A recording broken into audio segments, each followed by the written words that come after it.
बिहार में एनडीए की प्रचंड जीत के बाद भी बसपा खाता खोलने में सफल रही। वहीं इस लहर में सीमांचल में एआईएमआईएम ने भी 5 सीटें जीतने में सफलता हासिल करी, लेकिन चर्चा बिहार से वायरल हो रही एक तस्वीर की है। ये तस्वीर बसपा के बिहार की रामगढ़ विधानसभा सीट से जीते इकलौते विधायक सतीश उर्फ पिंटू यादव की। उनके साथ बसपा के बिहार स्टेट प्रभारी अनिल चौधरी भी मौजूद है। चुनाव जीतने के बाद पिंटू यादव मीडिया से बात कर रहे थे। उनके पीछे 2 तस्वीरें लगी थी, पहली बसपा की और दूसरी एआईएमआईएम की। इस तस्वीर ने चर्चा तेज कर दी कि क्या यूपी में बीएसपी एआईएमआईएम साथ मिलकर चुनाव लड़ने की तैयारी में है। क्या एमजी फैक्टर यानी मुस्लिम दलित फैक्टर को एक साथ लाना चाहती है। बसपा ने बिहार के सभी 243 सीटों पर चुनाव लड़ने की घोषणा की थी। हालांकि चुनाव में वह 181 सीटों पर ही लड़ी।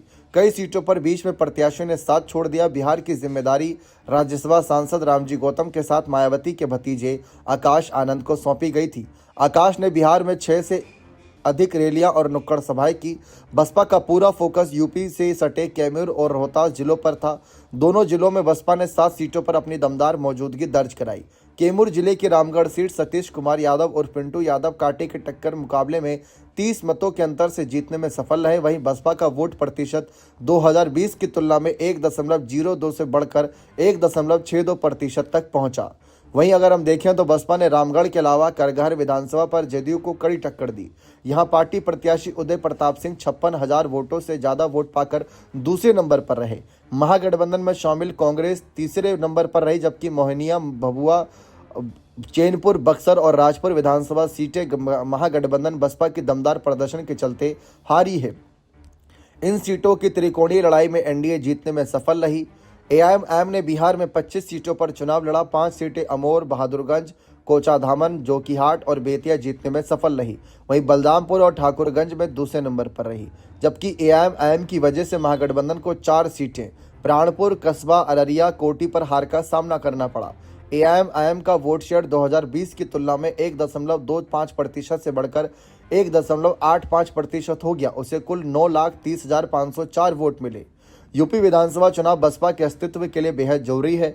2020 विधानसभा और 2024 लोकसभा में बसपा का यूपी में सबसे बुरा प्रदर्शन रहा, लेकिन मायावती ने पिछले कुछ महीनों से अपनी सक्रियता बढ़ाते हुए यूपी चुनाव को लेकर रणनीतियां बनानी शुरू कर दी।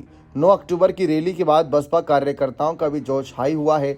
बीएसपी और एआईएमआईएम 2020 में बिहार में गठबंधन से चुनाव लड़ चुके हैं। इस बार के चुनाव में भी ओवैसी ने सार्वजनिक अपील की थी कि जहां एआईएमआईएम के प्रत्याशी नहीं लड़ रहे हैं, वहां उनके समर्थक बसपा प्रत्याशी के पक्ष में वोट करें। दूसरे, मायावती के यूपी के संदर्भ में पहले ही कह चुकी हैं कि वे किसी भी बड़े दल के साथ गठबंधन नहीं करेंगी। छोटे और समान विचारधारा वाली पार्टियों से कुछ सीटों पर समझौता हो सकता है।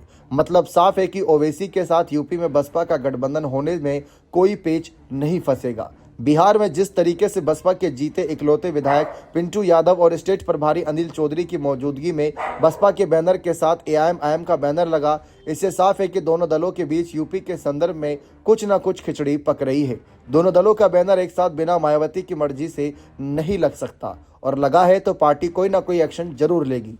बिहार में एआईएमआईएम को 5 सीटें जीती हैं, बसपा का 1 विधायक, मतलब दोनों मिलकर विधानसभा में विपक्ष की आवाज उठाएंगे। राजनीति के जानकार कहते हैं कि यूपी में बसपा और एआईएमआईएम गठबंधन में उतरते हैं तो दोनों को फायदा मिलेगा। 2022 के विधानसभा चुनाव में एआईएमआईएम ने यूपी में 100 सीटों पर प्रत्याशी उतारे थे। हालांकि सिर्फ एक प्रत्याशी अपनी जमानत बचा पाया था। तब मुस्लिमों का अधिकांश समर्थन सपा को मिला था।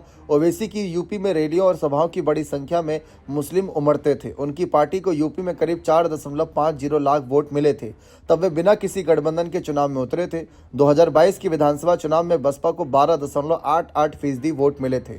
तो मतलब कुल मिलाकर एक ये रणनीति बनाई जा रही है कि जहां यूपी में दलित 20% है, मुस्लिम 19% हैं। अगर ये समीकरण बैठाया जाता है तो कई सीटों पर ये खेला पलट सकते हैं। खासकर पश्चिम में जिस तरीके का प्रभाव रहा है मायावती की पार्टी का, उसको भी ध्यान में रखा जाएगा। लेकिन क्या ये समीकरण होगा या नहीं होगा, सपा के साथ क्यों नहीं हो सकता गठबंधन, ये भी चर्चा का विषय है।